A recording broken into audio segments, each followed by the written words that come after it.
Is a membership premium. Are you a member of CIS, Janet? Of course I am. Yeah. I hope I am. If you're not, and if you renew today at the $250 level, yeah, I will send you a personally signed copy of Liberty and Liberalism. So keep it in mind. All right. Well, I think we're ready to go. So I will get started. Hello! On Liberty has not been canceled. It's been renewed for a second season. So welcome to episode 16 of On Liberty, coming to you live from the Center for Independent Studies in Sydney, Australia.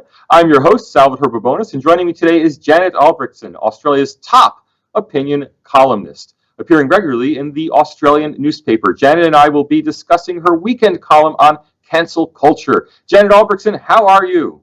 Oh, I'm very well. I'm very pleased to be here. Good that we have not been cancelled. We're pleased to have you as our marquee guest for season 2. Thanks for joining us. Your weekend column opened with a version of the famous Martin Niemöller lament. First they came for the communists, then they came for the Jews. Of course, you customized it for the current cancel culture. Is this really, do we need to all band together before it's too late? Well, we certainly do, and we're the inevitable is happening, and that is that they are, when I say they, we'll talk about they, but the cancellers are coming for more and more people. They're coming for the authors, they're coming for J.K. Rowling, they're coming for the scientists, they're coming for the linguistics professors like Steven Pinker overnight. Has written a very powerful piece on how 600 people have tried to cancel him. They are coming from more and more groups of people, and unless we stand up, I don't think we are able to turn the tide. This is why the CIS exists. This is why the IPA exists. We can't rely on universities to do it. We can't rely on government to do it. So we have to do it at an individual level. We have to do it at a group level, and that's what we do. Right, because this isn't so much an issue, I think, of government cancellations. This is society canceling people. Going back to our own roots, John Stuart Mill, who is our honorary patron here at On Liberty, was more afraid that society would make it impossible for people to express their opinions than he was afraid of government restricting speech. Is the revenge of society in some sense something to be afraid of? Well, I think it is when you start having, when you replace a marketplace of ideas with a marketplace of outrage, which is where we are now, we should be very, very concerned. I think we need to understand what's happening. I don't think it helps just to mock what I will call the social justice movement, which is a very big part of this cancelling culture. I don't think it helps just to call them snowflakes either. I think we have to understand where it's come from, and it's come from the way that the Liberal project has changed over time. So as much as we would, like to still be in the time of John Stuart Mill on Liberty, it has changed over time, and part of that is governmental, part of that is societal, and the movement that we see today, the social justice movement, I think we need to understand not just as a cultural shift, but also as a form of new religion. And once you understand that as the new moral code for a big group of people, I mean, Salvatore, it's not going anywhere. So we can't just ignore it. We can't just laugh at it. We can't just get angry at it. It is here. It's in workplaces. It's in universities. It's everywhere. So we have to confront it. And I think we can confront it. You use that magic phrase, the marketplace for ideas. And the whole point of a marketplace is that it's somewhere where no matter who you are, no matter what your background, you can still buy things. I mean, even if you are a convicted rapist murderer, once you've served your time in jail, you can come out and you can still go to Woolworths, right? But with ideas, we seem to be, or at least a lot of people seem to be, not as comfortable with that. They don't feel that, they feel that somehow your own morality licenses or doesn't license you to participate in the marketplace for ideas. I mean, do you think that ideas really should be more like the market? That is, everyone can participate no matter what their supposed moral code?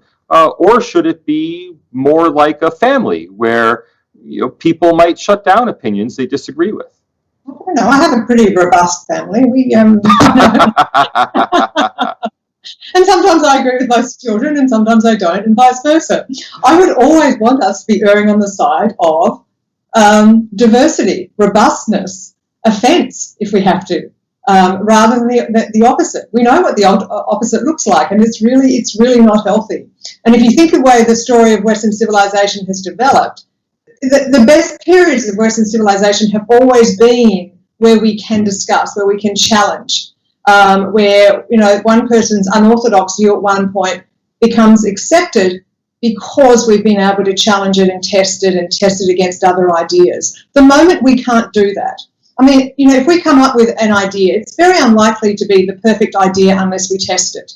If you analyse any kind of social phenomenon, your first instinct or your first finding is unlikely to be right until we test it. We find data, we critique it. It's that process, I think, that we are losing, and we are dumbing ourselves down in the process. And I think that's the really, really dangerous part of this. But we have to convince people of this. We can't just assume that everyone understands that, your understanding of liberty and my understanding of liberty and intellectual freedom is theirs.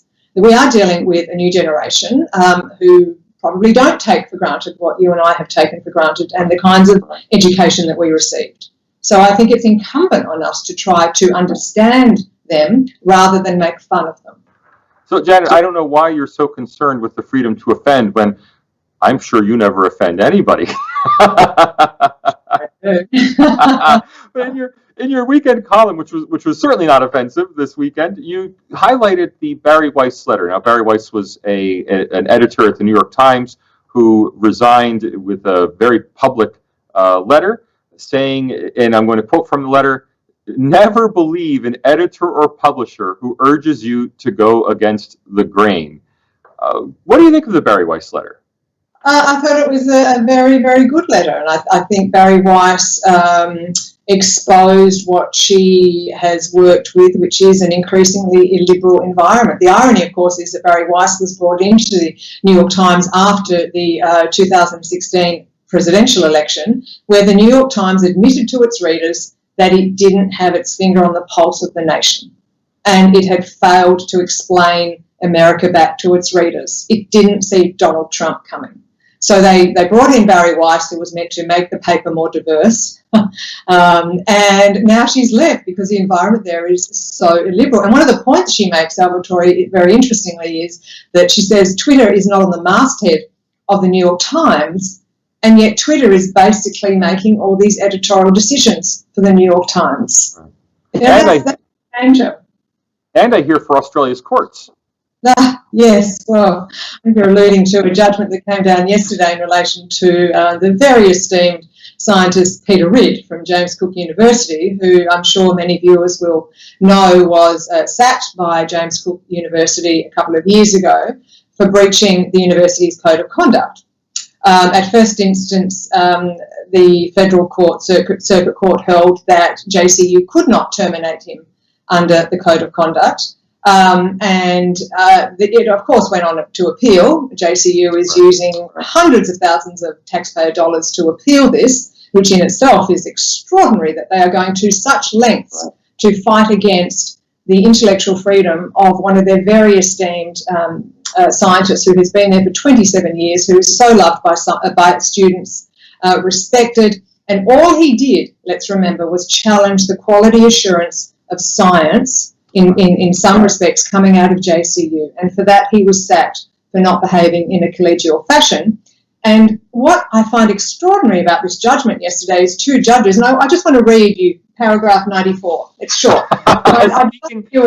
Speaking like the lawyer you are, I should remind our viewers that in Janet's previous life, before being a columnist, she was and still is, I think, a lawyer. Is that correct? I don't practice, no. But I do love reading a judgment, I have to admit. So read to us, quote chapter and verse, or as it may be paragraph from the judgment. This will become, if it is not overturned, it becomes a seminal decision on what academics, and not just Peter Ridd, every academic who is at a university or thinks about joining a university will now know that a university in the 21st century is more focused on the behaviour of its academics than the pursuit of intellectual freedom and the truth. Now, that is where we're at. And let me just read this from paragraph 94. The majority judges say, there is little to be gained in resorting to historical concepts and definitions of academic freedom. And they go on to talk about how social media, Twitter and other platforms have changed what we might look back and think of as intellectual freedom. So think about that. How long has Twitter been around? For a few years. How long have we stood firm that intellectual freedom is incredibly important for us as a society to progress? And a university is saying we have to look at how Twitter is changing conversations and therefore we have to narrow the range of intellectual freedom. That's extraordinary. That's extraordinary. So I think what it means is that finally the government might need to step in and actually make it a requirement in return for funding that you do not allow a code of conduct to override intellectual freedom on a university campus. It's as simple as that. Well, I'm how sad that we've come to that, right? How sad. I'm going to ask you to keep your lawyer hat on for a moment because I am curious about this. The court isn't the court's role simply to rule what the law says on it, not what the university should do. I mean, wouldn't it be legislating from the bench if the university were to express an opinion on the importance of academic freedom? Well, the problem is that they are dealing with a code of conduct, the James Cook University's code of conduct, and every university has one, they're all a bit different, but they are invariably always vague, incredibly ambiguous, and the court accepts that, incredibly ambiguous. So, therefore, if you have an ambiguously worded code of conduct, you can basically use it to do whatever you want. And in this instance, James Cook University grabbed hold of a provision that said that we expect people to behave in a collegial manner, and that, in effect, stopped Peter Ridd from challenging the quality assurance of science coming out of some parts of JCU. Do you see what I mean? It's not law. It's a vaguely drafted code of conduct that gets incorporated into employment. This is happening in every workplace, by the way. So this is, of course, every workplace should have a code of conduct, but it should be very, very clear to employers. It should absolutely be crystal clear to academics that they have a right to pursue intellectual freedom on campus. But that's exactly what is not happening. And the court has confirmed that to them, Twitter and other social media platforms will constrain intellectual freedom in the 21st century. I think that's a pretty sad development. Mm-hmm. Now, viewers may not be aware that Janet is, in addition to her other roles, the chairman of the Institute for Public Affairs, the IPA in Melbourne. And I understand the IPA is actually supporting Peter Ridd in this case. We absolutely are. We see this as, goes well beyond what's happening to Peter Ridd, and we feel for him and we support him. But this is a seminal case of cancel culture being done by administrators of a university who accept taxpayer-funded dollars. And think about it right now. They want more money to get through this crisis. How can they be asking for more money from taxpayers at a time when a university is saying we prefer to regulate the conduct of our academics to upholding intellectual freedom? Right. Well, kudos to Janet and the IPA. Kudos also to our viewers, Gay, Isabel, Robbie, Big Brain, Tracy. Thanks all for joining us back for season 2. Janet, I'd like to go back to your column. You wrote that intolerance delivers a triple whammy. First, it diminishes our ability to sift the good ideas from the bad ones. Second, it creates unhinged, self-possessed martyrs. And third, it stokes deep resentments that can easily be exploited. These are all practical reasons to fight intolerance. But I mean, why did you choose to pitch this at a practical level instead of at the moral level? What is this tension between, should we fight intolerance because it's bad for the way business gets done, or should we fight intolerance because we simply don't agree with intolerance? I think we need, if we are to turn the tide on this, I think it is important for us to explain why it doesn't work at a practical level. Because you have to remember that, the social justice warriors, the adherents, the followers to social justice, they do have a moral code here, I think. I don't agree with it, but I believe that many of them are genuine in thinking that the way that they are pursuing justice, and that is in many cases by being very, very illiberal, shutting down voices, cancelling people, getting them sacked, tainting reputations, is how they see that we can progress the world in the direction that they think it should go. I think that's dangerous, and I think we need to explain to them that if you cancel people, and there are lots of people out there with really, really awful views, right, I would much rather them be exposed to that marketplace of ideas that you and I believe in than shutting them down, because I think they do become martyrs. I think they become underground martyrs. I think they can use social media to their own, create these awful echo chambers. They become much more important than they deserve to be. I would much rather throw them out there, put a little bit of sunlight on them and show just how wrong they are. That's a much better way of dealing with bad ideas than shutting them down. Right. And I also give a shout out to Mike. Thanks for joining us. We will go to questions in just a few minutes. I see Tracy already has a question in. Thank you. The rest of you on YouTube, please do get your questions in for Janet now, and we'll get to them in about 4 minutes. We'll go to question time. We'd love to have your input. Janet, you mentioned Steven Pinker a couple times, along with other left luminaries, Noam Chomsky, J.K. Rowling, Francis Fukuyama. He signed a letter to Harper's Magazine, essentially decrying the cancel culture, although they did not use those two words, cancel culture. They decried intolerance. What are your thoughts on the Harper's letter? I think it's really, really important that we have more and more people coming out. I mean, this is how ideas develop. Not everyone's on the same page on day one. It takes time for people to understand just how dangerous illiberal movements can become. And of course, I would have loved all of those writers and artists and public intellectuals to have come out a couple of decades ago when I was looking at this and I could see this wasn't going well. The trajectory was not looking good for Western civilization. But they've come out now. I always think it's better late than never. We can be a little disappointed that they didn't come out early, but this is how we win people over, Salvatore. And this is how I would hope that more people will step up and say what is happening is not good for us. This won't serve any interest at all. It will be very, very bad for the way that our society develops. And we have to remember that Western civilization is just a story, and we are just in the current chapter. And what we do now matters to that story. So I think it's incumbent on us, as I said earlier, at the CIS, to do what we do, and that is try to explain what's wrong. But the letter did strike me, at least, as being quite self-indulgent in that it decried the rise of intolerance because of the need to resist Donald Trump and the radical right, that intellectuals have to stay focused. They said intellectuals have to stand together to resist Donald Trump and the right, and that's why they couldn't be canceling each other. I don't think they'd be very worried if you got canceled, Janet.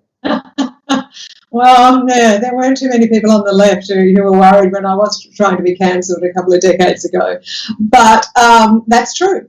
That is absolutely true. And the irony, of course, of that claim by them is that Donald Trump hasn't shut down any free, debate. Yeah, I think he's a little crazy. I think the way he speaks is pretty awful sometimes. I think he says really dumb things. But as far as I can see, he hasn't shut down any people. And the real danger is not, as we discussed earlier, coming from government. The real danger is coming at the grassroots level from activists, whether it's in the Me Too movement, whether it's in the Black Lives Matter movement. That's where the danger lies, and I think those the people who signed that letter could have been a bit more intellectually honest on that front. But again, we're not going to get everyone exactly in the same position, agreeing to exactly what we want. We'll get there slowly. We get there slowly. I mean, you mentioned in particular Steven Pinker's column. Now, Steven Pinker's a celebrity evolutionary psychologist who has written books about how the world is getting better and better, but he's become really a big figure at Harvard University. Yet there were a group of linguists who wanted to see him canceled, admittedly canceled from a purely honorary appointment at the Linguistic Society of America. I have not read his response to that letter. The 600 mostly junior linguists who were upset about honors being given to him. Have you read his op-ed response? I was out running this morning, and I listened to a report on it on BBC NewsHour. So, but he was interesting, and he talked about this. What he's, of course, he's not being cancelled in any real form because he has a huge profile, he has a great reputation, he has status. But what he talked about is that we are watching a regime of intimidation, he called it, which will affect others far more than it will affect them. Because people will know not to say something that might be even slightly controversial for fear of this kind of thing happening to them. It will absolutely stifle people being innovative and exploring ideas, and possibly, for fear of offending other people. That's the real danger. And the other point that he makes, of course, is if we can't discuss things, we're locking in error. And we talked about that earlier. We're locking in error, and that would just be anathema to the ideals of the Enlightenment and to how Western civilization has progressed.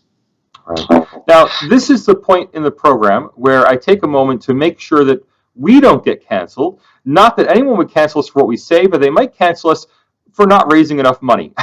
So I would like to ask everyone to click that support link. I know that Emily, our producer, is about to put up a support the CIS link. We'd love to have your support. If you are a member, thank you very much.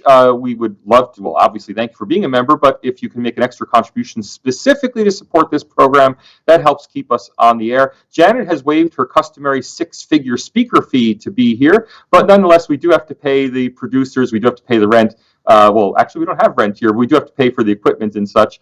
So please, if you can make an additional contribution specifically for this program, it's much appreciated. If you're not a member, $40 gets you started and really much appreciated. So if you join with a $40 level, you'll get the weekly reminders that this show's coming on. And I know you want the weekly reminders never to miss this show. Now, if you do go up to the full membership level, that's $250 in response to this call, whether from ground up, or if you're already a member and you contribute an additional $210 to get to that level, look what I've got for you. That's right, a CIS published Liberty and Liberalism, the first work of classical liberal philosophy written and published in Australia, republished by the Center for Independent Studies a few years ago under the leadership of Greg Lindsay. I will personally sign this book and order the producers to mail it to you if you will contribute at the $250 level to On Liberty. We would love to have you. Of course, also please click the like button on the video. I'm sure you like both Janet and me, and if you like us, thumbs up, click the like button, and subscribe to CIS. Now, Janet, we do have questions that have been coming in fast and furious. I have to go to Tracy first. She got hers in before we even asked for them. Tracy says, well done, Janet and the IPA. Society needs institutions like the IPA. And she wants to ask, we are dumbing ourselves down as well as dumbing down the younger generations. Are we losing the concept of what liberty is? Yes, we absolutely are. I think that's right. But I think the notion of liberalism, and I'll have to reread that book that you just put up. I'm pretty sure it's behind me somewhere, but I will reread it. $250 I can get you a signed copy. I'll get another copy and I'll give it to my children. And look, can I just re-endorse what you said just a moment ago? Right at this moment in time, at this point in history, organisations like the CIS are even more important than they were 10 years ago, even more important when they were when, the wonderful Greg Lindsay set up the CIS. I think right now we are facing so many, not just economic dangers, but intellectual dangers. And that's what concerns me the most. So we can sit down and we can, feign outrage, or we can do something. So I think that's very much what we do, and that's what we're doing here. Liberalism, I think, has changed as a concept over so many years, and it's not. I don't want to attack the younger generation for not necessarily understanding what liberalism is, because there are so many different definitions and ideas and phenomenon around liberalism. So that means that it's up to us to explain what we think by liberalism, explaining why it matters. And again, I'll come back to what we discussed earlier about social justice. The reason I see it as a new religion in a secular age is that I do believe that most people are after some kind of moral code. They're not choosing Christianity, they're not choosing Judaism, they're not choosing other orthodox religions, but they are choosing something. And they need direction and they want to feel part of a tribe. But they're not all zealots either, just in the same way that, not everyone's an Orthodox Jew or a fundamentalist Christian. There are people who dip into and take parts of. They'll, discard some rituals and some tenets, but they will take some parts of it. And I do think that it's harder to reach the zealots, but it's not hard to reach the others who are dipping into social justice because they see it as a morally attractive movement. And if we can explain to them the parts of the social justice movement that are harmful, and cancel culture is one of them, without conflating cancel culture. Let's not be silly about what it means. Let's find the most egregious episodes and explain why it's dangerous. I think we're dealing with people who want to understand their own futures too. I'm sure that we can do it. It's just a question of actually, getting some dirt under your nails and doing it. I'm interested to hear you push the religion analogy because, of course, Christianity used to be closely associated with intolerance. So, the Inquisition. Many Muslim majority countries today are highly intolerant. They have their own version of cancel culture, which can result in people getting killed for their viewpoints and for expressing themselves. Do you really think it's a yearning for a new religion that leads to secular societies also looking for a secular version of intolerance? I do. I don't know that they necessarily think they're searching for intolerance, though, Salvatore. I think they're just they are skewering liberty on the altar of justice. I don't think they see it as intolerance, and I think if we can explain to them that there is no justice if you're shutting down views and not progressing a society. I absolutely do think that there are religious overtones. Of course, it's cultural, but it feels very much like a religion in the way that people sign up to different tenets, and there are rituals, and there's persecution. There's almost no redemption. Sometimes it doesn't matter if someone had sinned and said sorry. There's this, in many ways, it's worse than some of the religions that we know about, because there's no redemption for some of the zealots. But again, let's not think that everyone part of the social justice movement is a zealot. Of course there are zealots, like there are in every religion. It's the ones in the middle, the moderates, the ones who dip into it and take part of it, who I think that we are talking to. And that's where I think progress and discussion can lay. Right. Isabel is asking about advice, practical advice for university students. If university students want to turn the tide, what can they do in practical terms? They can, I think they can step up. They can say what they'd like to say. I don't think we have to seek to offend people. I think we should conduct discussions in a civil way. And, the most that you can do, as Dave Rubin said, is do it and see what happens. Like, just do it and see what happens. Like, speak up, express your views. What's the worst that's going to happen to you? Well, Drew Pavlou may have an answer for that. For that. But Salvatore, I think the trick is for more of us to do it. Yeah. You know,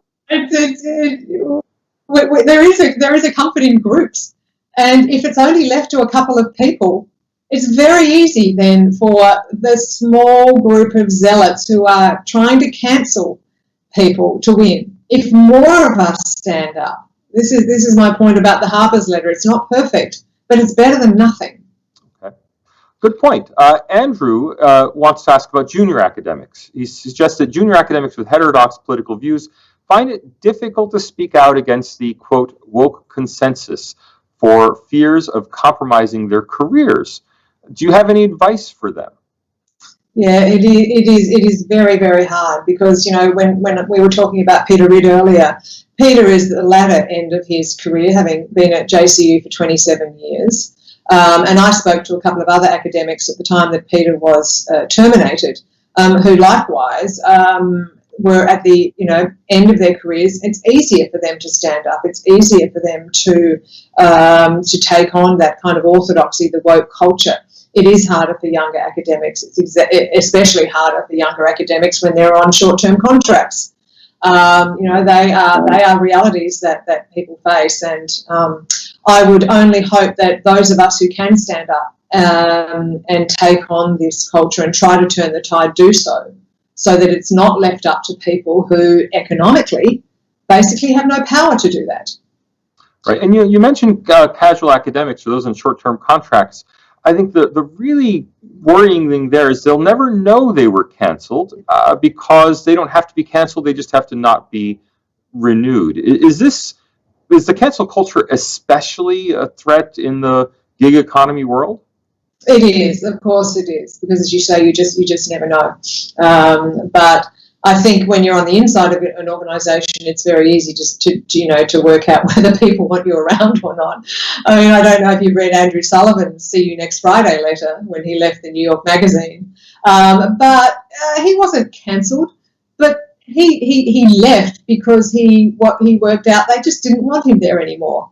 There were too many staff at the New York Magazine who no longer wanted him because he didn't holus bolus agree with critical theory on race and gender and sexual identity and gender identity and whatever other part of critical theory has become so cemented as an orthodoxy that if you challenge it, you're out of there.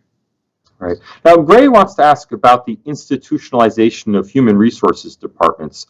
He thinks that much of the cancel culture is associated with human resources, with HR. And he wants to know, she wants to know if there's a legal means to disempower human resources, as their reach often punishes employees expressing their views in private, even on social media.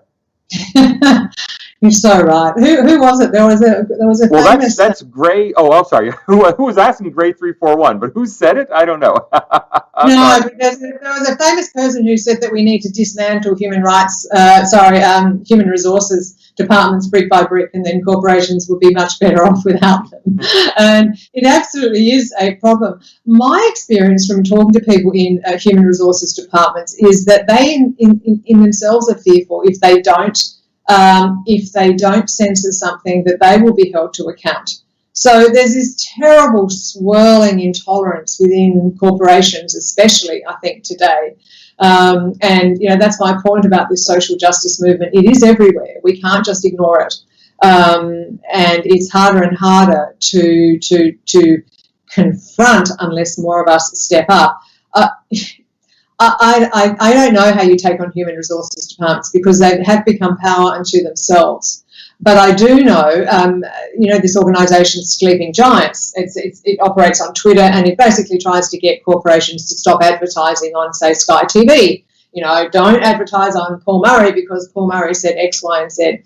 It's usually about a handful of people on Twitter, and then some poor nervous person in a human resources department decides to cut advertising. But if you go to the CEO or upper levels, they will reintroduce it. So there's this tension between nervous employees trying to do the right thing and CEOs who do understand the power of advertising. So if we can expose what these movements, the small group of zealots on Twitter, they are just a handful of people. They don't deserve the influence that they are being given. We just have to keep exposing them. Right. Now, I think you brought up an important issue. I think you and I both believe in a commercial media, but when you have commercially supported media, of course, it's up to the advertisers to decide what kind of media they want to support. And, they may legitimately not want to support an organization that publishes me, right? And isn't that their own decision?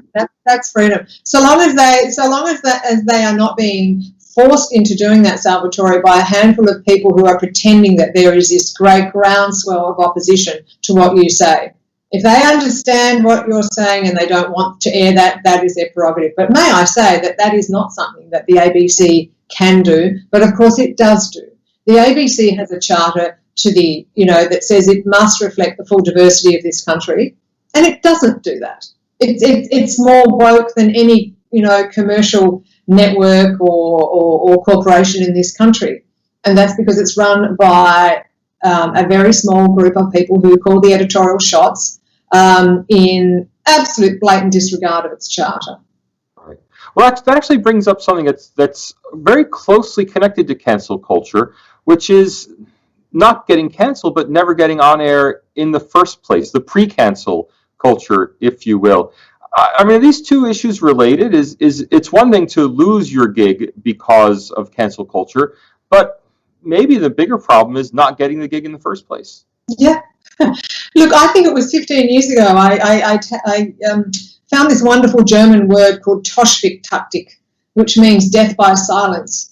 And I started writing about it when I noticed that organisations like the ABC simply did not include views in debates. And that's a very effective, it was one of the early kind of parts of what we now see as cancel culture. There have been so many different, arms to cancel culture, whether it's revising Enid Blyton or, Mark Twain's Huckleberry Finn, or not bringing people onto shows. But when you have a charter that actually is the quid pro quo for getting $1 billion from taxpayers a year is that you reflect the full diversity of this wonderful country, and you don't do that, I think that's a breach of their legal obligation. So, but it was absolutely a tactic, and it still remains one. Yes.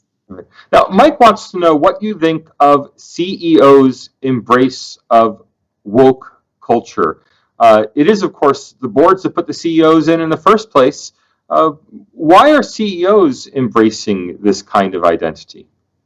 Because it's much nicer to talk about woke issues than it is to talk about tax reform or industrial relations reform, and you can sit around at dinner parties and feel, puff your chest up and feel very good that you talked about all these woke issues, whether it's, inclusivity or diversity. But of course, it's never inclusivity or diversity around a diversity of views. That's a great irony of the diversity culture. But it's actually just, I think, Salvatore, very much, seeking sort of social kudos. And it's much easier intellectually to talk about these kind of fluffy issues than it is to go out there on behalf of shareholders and talk about the importance of corporate tax reform or talk about the importance of industrial relations reform so that companies can actually become more profitable and employ more people and return profits to shareholders. How boring. That's so old school to do that these days. I am curious, are they mainly doing it for their firms or are they doing it for themselves? I think a lot of it is for themselves. I do believe that a lot of them. Remember, a lot of these CEOs these days are less invested in the companies that they work for. They're not there for as long. So I think they use those platforms very much for their own self-aggrandizement. So that they get invited to the right conferences and they can go to Davos and do yoga while talking about gender quotas and, all that kind of stuff. Yes, I think that's absolutely a big part of it. All right. Now, we're moving to final questions here. We'll be wrapping up soon. Isabel wants to know how, and I think she's asking in practical terms, how do we create a counter-cancel culture? You've said how important it is to do it. In practical terms, what do we do? what do? We keep having conversations like this, and we hope that more people are listening, and we talk to our kids about it. We don't mock them for being millennials or for being snowflakes. We don't mock university students for wanting safe spaces and trigger warnings, but we do explain to them the dangers of that kind of emerging culture that we're seeing. And we try to, return them to what is a healthy idea of liberalism. I mean, in the end, we have to remember that liberalism, it's not a law of physics, it's a human project, as I wrote on the weekend. And unless we as human beings defend it, champion it, and that's in our conversations with all sorts of people. I don't want to feel helpless. That's why I'm a part of the IPA. You don't want to feel helpless in this human project called liberalism. That's why you're part of the CIS. It's why members join the CIS and the IPA. Right? Because if you feel individually you can't do something, you can at least give and support an organisation that is trying to fill the vacuum. We can't, as I said, we can't rely on universities. We know that even, a Liberal-led government does very little on the cultural side of liberalism, even on the economic side at the moment, but we won't talk about coronavirus and economic crises. So it falls on us.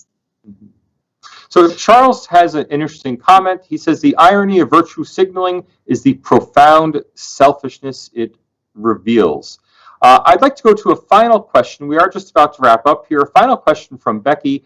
Becky says that corporations that impose corporate responsibilities on their employees remove freedom of choice from the individual. Practically speaking, most of us rely on our jobs for our income, and it's a big deal to lose that. She asks, she asks you, is separation of corporation and state now as important as the separation of church and state? Well, look, we do have separation of church and state and corporation and state. What's happening is not being dictated by any kind of law within corporations, and by the same token, every corporation has a right to have its own code of conduct. We all expect our employees to behave in a certain way. That's not unreasonable. The question is, how vague can you make, how ambiguous and how exploitative can you make your code of conduct so that you can remove a rugby player from a rugby field for saying something that had nothing to do with rugby, for example, but that was all under the code of conduct. And the same at a university. I mean, it comes into such stark relief, Salvatore, at a university when you've got a code of conduct that goes against the very mission of what a university should do. Right. That should be the easiest case for us to say that's not on.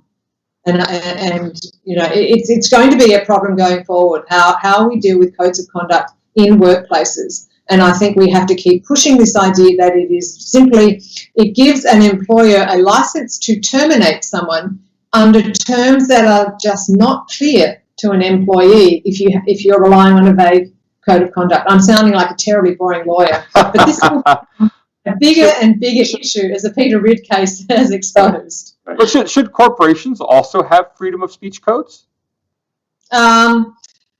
Yes and no. I think they should just have very clear codes of conduct that allow people to speak freely without damaging a corporation's reputation. That's not unreasonable. All right. Final thoughts, Janet? Well, I'm very grateful that we're talking about it, Salvatore. I do think it's very important that we do it. It's important that people are listening and thinking for themselves about this. And we have to try to end the polarisation of just, being on either side of this debate and getting people together, creating a model of what healthy discourse looks like. That's what we're trying to do. So thank you very much for having me. Oh, and thank you, Janet, for appearing on the first episode of Season 2 of On Liberty. We really appreciate it. Been fun. Thanks. Thanks also to our producer, Emily Holmes, who keeps us on the air, our executive producer, Max Hawk-Weaver, and Tom Switzer is the director of the Center for Independent Studies. Thank you all for watching. We'll see you back next week.